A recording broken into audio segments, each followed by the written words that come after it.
Okay, so monsters in Star Trek. See, this is an interesting thing looking at from a perspective, is because there's been quite a lot of sci-fi creatures in Star Trek that are part of the problem that the crew faces in episodes, and you know, more often than not, they're not really enemies. They're just kind of like plot devices where you have to science the whatever to make it go away. But things that you would, if you were doing a TTRPG, have your players actually fight. That's what I'm going to be looking at here. Which got, yeah, there's a variety of very, very strange things. Because as I mentioned before, it's very common in Star Trek to have sci-fi creatures. Some of those sci-fi creatures, though, are really just there for decoration and flavor. However, honestly, the Adrel 4 entity is one of the most extreme examples. Like, it's a legit monster that has, like, sci-fi superpowers, and that normal methodology doesn't even work on. And that Picard figuring out how to talk to Dathan was crucial to figuring out how to kill the freaking thing. I suspect that Dathan knew more about the monster than he was able to explain to Picard, because there's two things we find out about it. One, the weapons that Dathan brought, while they're two rather small daggers, the material they're made out of is non-standard and something that is actually able to harm the creature when normal weapons don't. Yeah, we didn't really find out anything about that. But like, Dathan brought Picard here because he wanted to give Picard an incentive to try to communicate. Which, it kind of worked. Anyway, though, this is an interesting one, though, because the fact that it's very much a non-sapient life form, while it is quite dangerous, it's also not intelligent. It just wanders around trying to eat people, and that's it. The superpowers thing is like a serious advantage, but it's so dumb that it doesn't really know how to like properly capitalize on that. It's just an animal that's very, very strange. Is there more than one of them? Probably. Picard and Dathan may have actually fought more than one of them on different occasions, but it's not actually entirely certain. They don't ever recall. I don't think they stated at any point that they saw more than one of those electromagnetic disturbances, because the electromagnetic disturbance on long-range sensors was a dead giveaway that the thing was approaching you, because its cloaking effect would create an electromagnetic disturbance that, while the cloaking effect, blocked visible light, other wavelengths, noisy as hell. Anyway, though, so let's move on to a different one, because while this is something that you could put in, like some sort of like a monster that's, just a large animal that's dangerous for some reason or other, um, it's an option, but it's not going to be like the main event for a story most of the time. Because like in this story, the actual like main event was figuring out how to talk to the Temerians. It wasn't killing the monster. The monster was just I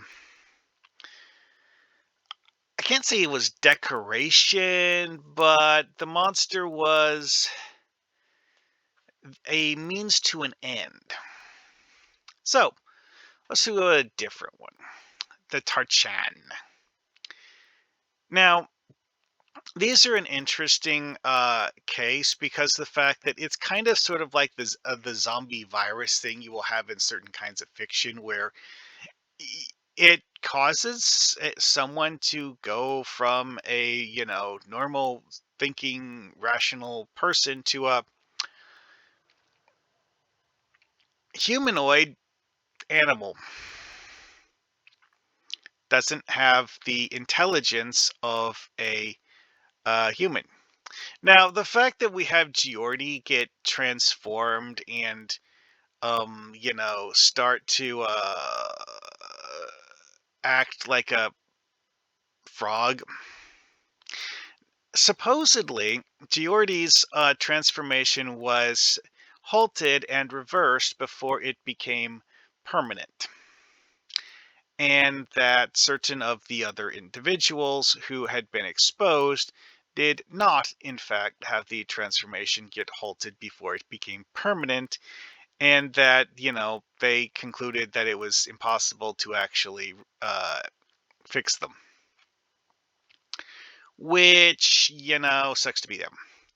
However, it's also something that makes this something very, very scary. Is that, if players in your story get affected by something like this and now have to find a cure before they get, turned into a non-sentient humanoid, that that would be something that would make someone very, very scared indeed. And, it's a different kind of threat. It doesn't kill you, it infects you. And then one day, you're no longer you. Pretty scary. And it was, in fact, the main thing in the episode is that the Federation didn't know what this race was. They didn't have the knowledge required to, like, this is a problem. This is what you do about it. Knowing how to handle the problem made it stop being scary. Which, if you're going to do this in a story, make up your own. Let's face it, Star Trek has done this plot more than once. Different ways, but it has come up more than once. The idea of people getting turned into some other species. Or infected with some sort of a plague that, does things to them other than just kill them. Anyway, though, so let's go with something non-humanoid. Silicon-based life forms. There's been several of them over the years in Star Trek. Very, very difficult for humanoids to understand species that are, in the case of the crystalline entity, looks like a giant snowflake floating through space that is able to move at warp speed and is actually believed to have intelligence. We don't actually know if it's equal to that of a human or just kind of sort of close, or maybe actually like genuinely greater than that of a human. We really don't know. All we actually know about them is that Lore was able to figure out how to communicate with one of them. We don't actually know what level of communication it was, so it's not entirely clear just how smart the crystalline entity actually was. But it did have a method of communication, and, that raises a lot of questions. And as Lower Decks points out, you know, having more than one of them was implied by the original episode. It's just that at that point in time, the Federation had only seen one of them. But, lower decks, they find several of them. Um, the fact that it's potentially, uh, what's the best way to put this? You could, in theory, communicate with it and get it to actually do something you want. The catch is, does it actually want to do something you want? Or does it want to eat you? Yeah, that's a genuine question. Because, as a monster, it's something that has the firepower to actually fight a starship, which is, it's not the only Cosmozoan in Star Trek, but it's one of the most hostile. Potentially. That's the other thing with this, is that we don't know enough about them as a species to be able to be certain that there aren't some that are, non-hostile. This one was very hostile, though. Anyway, so let's move on to one that's not hostile. Now, microbrains aren't the only non-hostile thing that's just like completely outside the pale of like, what's that? We don't know. TOS had the Horta. Horta is a great example as well because of the fact that neither one of them looks like a person. They both have intelligence, and as intelligent beings are something that you can talk to, negotiate with, and so on. You just have to figure out how to communicate with them, because it took the Federation quite a while to figure out how to communicate with either the Hortas or the Microbrains. But and that is something that you could put in as a sort of like a check to see if the players are paying attention thing in the story, because you know uh if players encounter something like the microbrain, they might just kill them. They might not think about, is this intelligent, and just go like, oh, that was in the way, so it died. Very much a thing that can happen when you have players doing player things with what is obviously not a humanoid. But that's something that is an interesting wrinkle in stories, though. It's like figuring out whether a life form that has never been seen by the Federation before is, um, sentient and something you can communicate with, is part of the whole exploration thing. Anyways, so let's go with something that's very humanoid.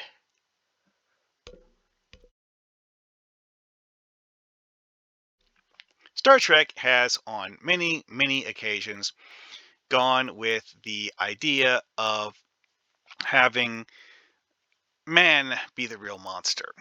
And by man, we mean like, sentient humanoids in general, not just humans.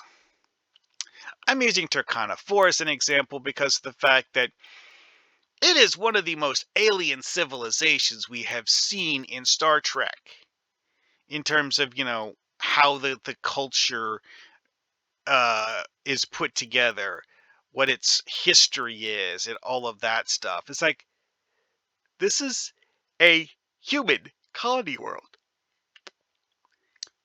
But it's not something that's recognizable as any culture or civilization that exists in the real world. It's the sort of thing that people have as a, you know, it's what they're afraid civilization will degenerate into, not something they want to have as civilization. But, there's also a whole bunch of other examples in Star Trek from various alien races, because you have people like the Cardassians, the Klingons, the Romulans, who are all alien races who are antagonistic to the players because the plot says so. And they will get into the whole like man is the real monster trope because of the fact that, they're sentient beings who know that what they're doing is, harming others, and they're doing it because they want to harm others, not because they're just, here to do their own thing and oops, that happens to be a side effect. No, no, no, no, no. That is actually a big deal with the whole Turkana thing, is that the people of Turkana knew that what they're doing is being mean to other people. It's just that, being mean to other people was part of their goal in life and not an accident, which is something that comes up quite often with the various alien races in Star Trek because, they know they are being antagonistic to other races and are doing it because they want to. But, this is actually an interesting thing with the Kazon is that the Kazon weren't a monoculture. There were several different Kazon sects which had different levels of technology and different um, understanding of technology. Some of them were more technologically uh, gifted than others. And they would often fight each other over things like that because, this group of Kazon just didn't have the ability to um artificially produce water, so they would steal it from planets because they just didn't have the necessary technology to synthesize drinking water. They had to mine it from planets. Granted, that's an extreme example, but then you also have groups of Kazon who had a form of stealth technology that the other Kazon did. It's like different groups, different limitations, and they all had, antagon. They didn't necessarily hate all of the other Kazon groups, but none of the Kazon groups actually liked all of the other Kazon groups. And honestly, we don't actually know a huge amount about what all of the relations are. We just know we have a few examples, and that's it. But anyways, though, this is one of those things that gets interesting because there's like whole bunches of options you can do with the whole man is the real monster thing. Because uh, there's always the option of having the seemingly the weird alien that's like, oh, this is an intelligent alien. Oh, maybe it's actually doing things because it wants to eat you. Again, the whole like crystalline entity thing. If one of them was, more understanding of humanoids, it might lie to humanoids and trick humanoids into um, doing something that would give the crystalline entity the opportunity to eat the humanoids, because that's how it worked. It would devour the life force of a planetary biosphere. It could consume all of the living essence in an entire starship if the starship shields were down. And it could lie to people in order to trick them into letting it. And then you have a giant uh, snowflake shaped silicon life form doing the man is the real monster trope because it has gone from being a weird alien monster to a person that we can talk to, but also a person that wants to kill us. Like I said, there's a lot of different options, and you can do like multiple layers of that. And it's all about what story you're telling. What is the current story that you want to go for? I mean, like, it could be something simple, like a colony world where the people are kind of sort of, not right in the head. But oh, that's another interesting thing with Turkana is that they have the whole like implanted microchip IDs in everyone. really, really screwball and evil. But something that people have actually suggested having as a technology to use in real life. And that makes it very, very worth thinking about the ethical implications of. And also, the sort of thing you could have fun with in a story, because it's real in a way that a lot of other sci fi stuff isn't. And with that, I will bid you see you later.